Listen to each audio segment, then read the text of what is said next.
علی بھائی اگلا سوال ہے، ہم نے بچپن سے ایک واقعہ سن رکھا ہے کہ حضرت آدم علیہ السلام کے دو بیٹے تھے، قابیل علیہ السلام اور حابیل علیہ السلام۔ ان دونوں بیٹوں کا کسی بات پر اختلاف ہوا تو قابیل نے حابیل کا قتل کر دیا اور وہ انسانیت کی تاریخ میں پہلا قتل تھا۔ مہربانی فرما کر اس قتل کی وجوہات اور تفصیلات بیان فرما دیں، شکریہ۔ دیکھیں یہ لوگوں کے لیے بڑا انٹرسٹنگ واقعہ ہے، اور یہ وہ واقعہ ہے جو کہ کامن ہے بنی اسرائیل اور مسلمانوں کے درمیان، قابیل اور حابیل کا واقعہ۔ قابیل اور حابیل کا نام تو قرآن و سنت میں نہیں ملتا، ہمارے پرانے مفسرین نے استعمال کیا ہے۔ قرآن میں تو آیا کہ آدم کے دو بیٹے، اسی طریقے سے احادیث میں بھی بخاری مسلم میں ہی آیا کہ آدم کے دو بیٹے۔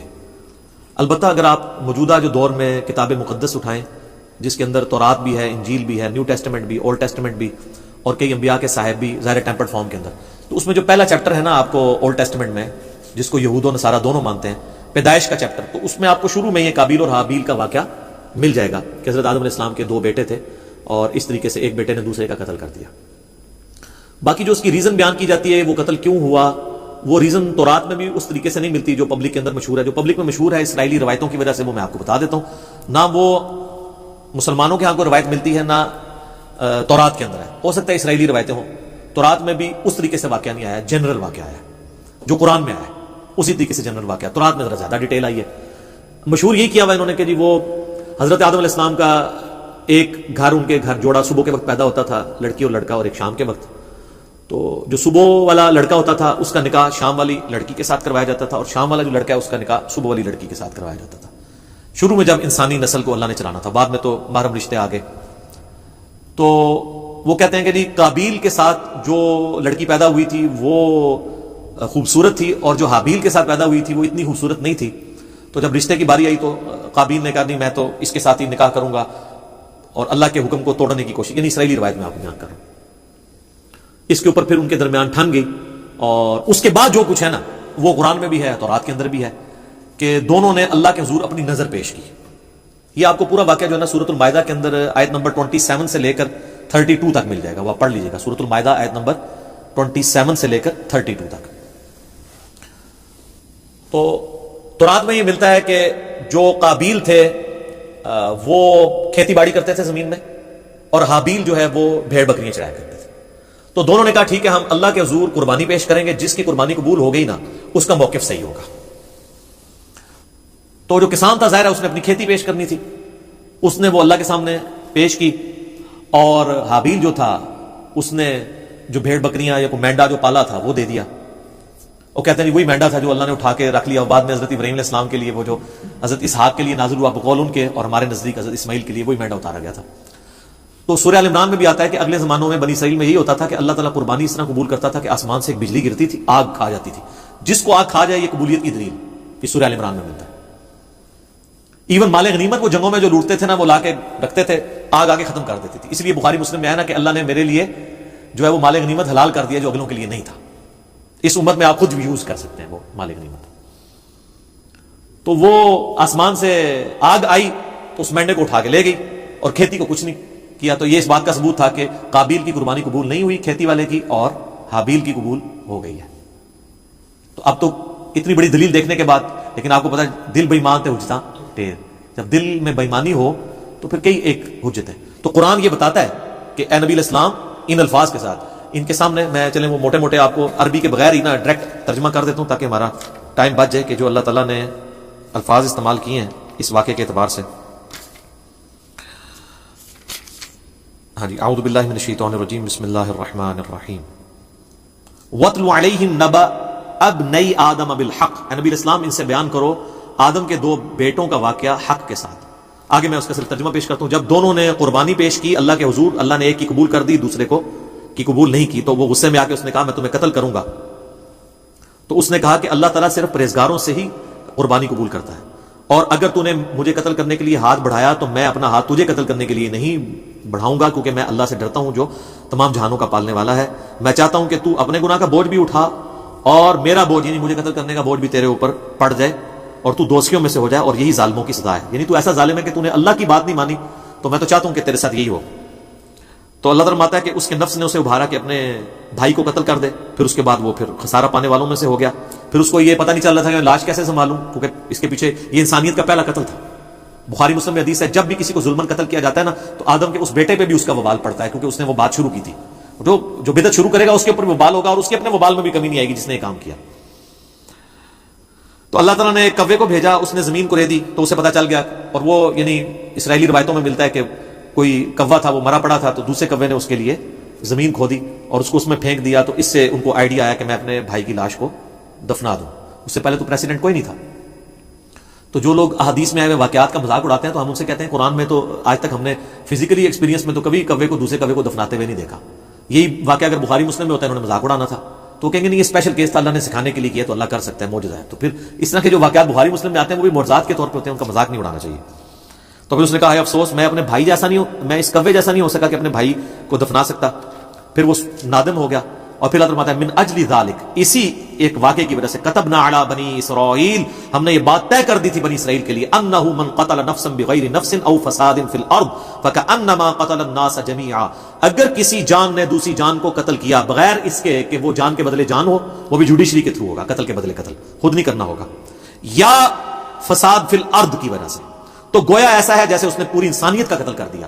ومن احیاها فکأنما احیا الناس جميعا، اور جس نے کسی ایک انسان کی بھی جان بچا لی گویا اس نے پوری انسانیت کی جان بچا لی۔ یہ وہ حصہ ہے جو ڈاکٹروں نے ہاسپٹلس کے باہر لکھا ہوتا ہے، اور اندر جو ہے وہ آپ سے ہزاروں روپے ہتھیارے ہوتے ہیں جی، ایک جان کو بچایا تو پوری انسانیت کو بچا لی۔ الا ماشاءاللہ ڈاکٹر ہم سے ناراض ہو جاتے ہیں جب ہم مولویوں کے بارے میں بولتے ہیں، اس وقت بھی ناراض ہوتے ہیں۔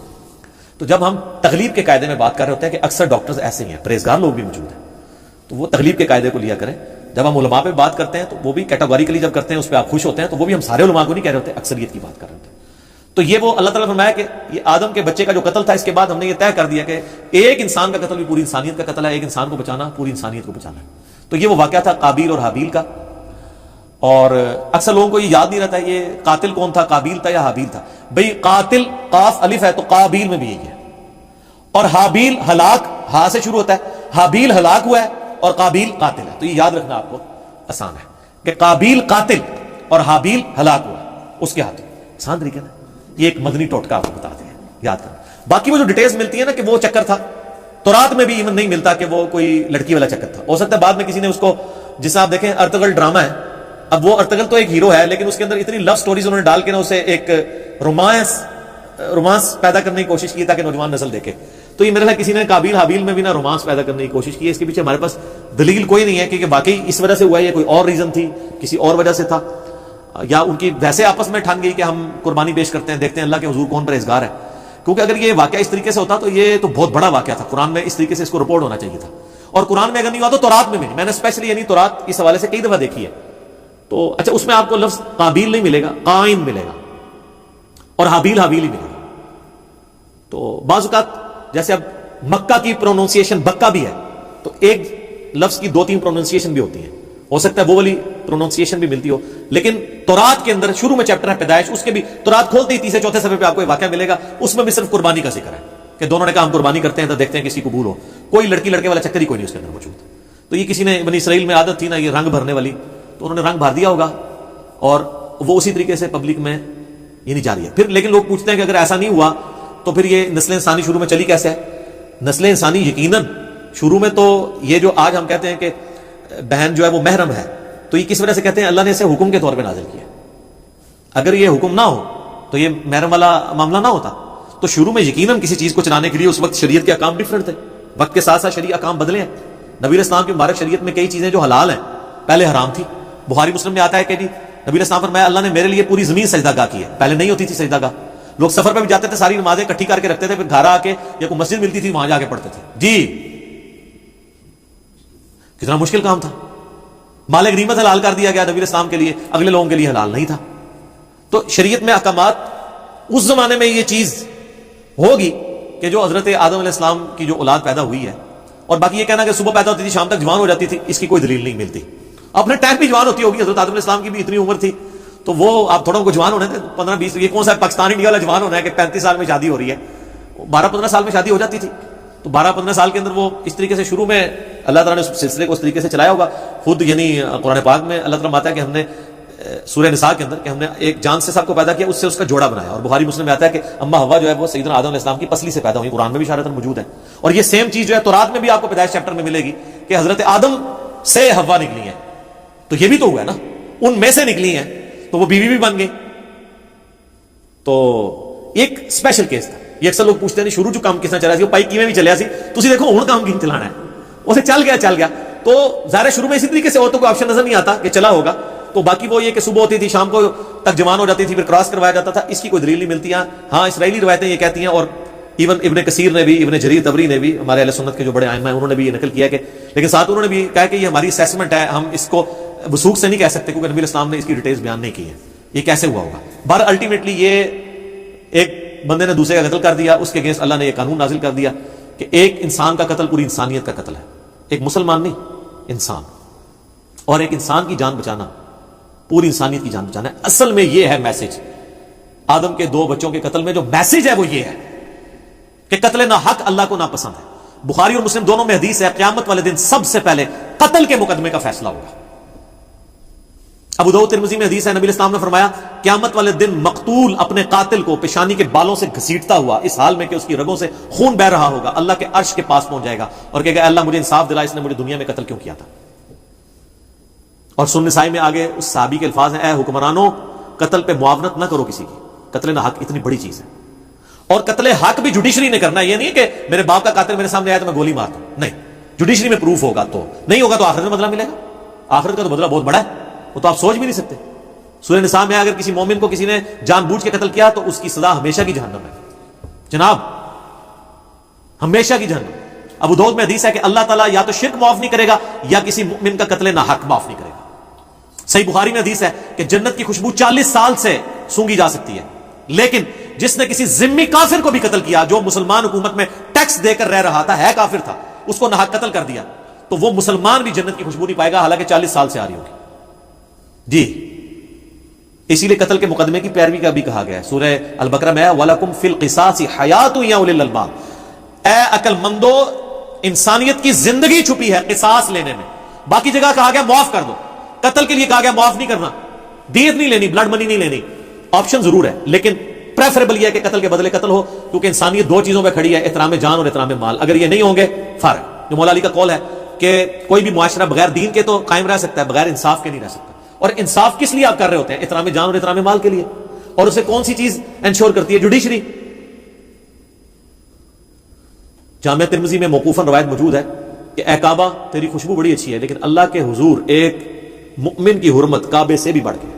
جامعہ ترمذی میں حدیث ہے کوئی شخص پوری دنیا کو تباہ و برباد کر دے, اللہ کے نزدیک یہ چھوٹا گناہ ہے, اور ایک مؤمن کا قتل اس سے بڑا گناہ ہے. جناب یہ بہت بہت سینسٹیو ایشو ہے, اس لیے تو میں ایکسٹرا جوڈیشل کلنگ کے خلاف بھی بولتا ہوں. آپ نہ حب الوطنی کے نام پر, نہ توہین مذہب کے نام کے اوپر قانون کو ہاتھ میں لے کے کسی کو قتل نہیں کر سکتے. ناحق بندہ قتل ہو گیا تو آپ مارے گئے, یہ نہیں ہوگا کہ آپ کی اجتہادی غلطی شمار ہوگی. آپ ہر چیز کو جوڈیشری میں لے کر آئیں گے, اور جوڈیشری میں پروف نہیں ہوتا اور وہ واقعی قاتل تھا, اللہ جانے اس کا معاملہ جانے, آپ نہیں کر سکتے, ورنہ بے گناہ لوگوں کو بھی سزا ملنا شروع ہو جائے گی. لوگ اپنی ذاتی دشمنیاں نبھانے کے لیے بھی ماورائے عدالت قتل ایکسٹرا جوڈیشل کلنگ کرنی شروع کر دیں گے. تو یہ بہت سینسٹیو ایشو ہے قتل والا. تو یہ حضرت آدم علیہ السلام کے 2 بیٹوں کے قتل والا جو واقعہ تھا, اس سے لیسن یہ ملتا ہے. میں اپنی گفتگو کو اس حوالے سے کنکلوڈ کروں گا اسی حدیث پہ جو بخاری اور مسلم دونوں میں ہے کہ نبی علیہ السلام نے فرمایا دنیا میں جب بھی کسی انسان کو ظلماً قتل کیا جاتا ہے تو اس کا گناہ کا بوجھ آدم کے اس بیٹے کے اوپر بھی پڑتا ہے جس نے سب سے پہلے انسانیت میں قتل کیا تھا, اور اس پہ تو پڑتا ہی ہے. اور اس کو سپورٹنگ وہ بھی حدیث ہے صحیح مسلم کی کہ جس نے اسلام میں اچھا طریقہ جاری کیا, جتنے لوگ عمل کریں گے اس کا ثواب اسے ملے گا, اور ان کے اپنے ثواب میں بھی کمی نہیں آئے گی. اور جس نے اسلام میں برا طریقہ جاری کیا, جتنے لوگ اس کے اوپر عمل کریں گے اس کا وبال بھی اس پہ ہوگا, اور وہ عمل کرنے والوں کے وبال میں بھی کمی نہیں ہوگی. یہ اسلام میں اچھی بدعت اور بری بدعت نہیں ہے, طریقہ. جیسے یہ ہم ویڈیو بنا رہے ہیں, یہ طریقہ ہے. احادیث ریٹن فارم میں ائمہ لے کر آئے, یہ طریقہ ہے. الیکٹرانک کاؤنٹر, یہ طریقہ ہے. جہاز پہ اونٹ کی بجائے, جہاز کے اوپر سفر کرنا حج کے لیے اونٹ کی بجائے, یہ طریقہ ہے. یہ سب طریقے ہیں, اس سے اصل دین نہیں بنتا. یہ نہیں ہوتا کہ جناب نیچے اس پنکھے کے اور اوپر اس قالین کے, منہ طرف اے سی شریف اور خانہ کعبہ شریف, اللہ اکبر. نہیں, یہ ساری چیزیں طریقے ہیں. دین وہی ہے, نمازیں وہی ہیں, طریقہ کار وہی ہے. باقی جو دین کو سپورٹیو طریقے ہیں نا, وہ جو بھی اسلام میں کرے گا اس کو ثواب ملے گا. تو یہ برا طریقہ اس نے جاری کیا تھا, قیامت تک قابیل کے اوپر اس کا وبال رہے گا. وَلِعِيَاذُ بِاللَّهِ تَعَالَىٰ, اللہ تعالیٰ میں اس گناہ سے محفوظ فرمائے. آمین ثم آمین.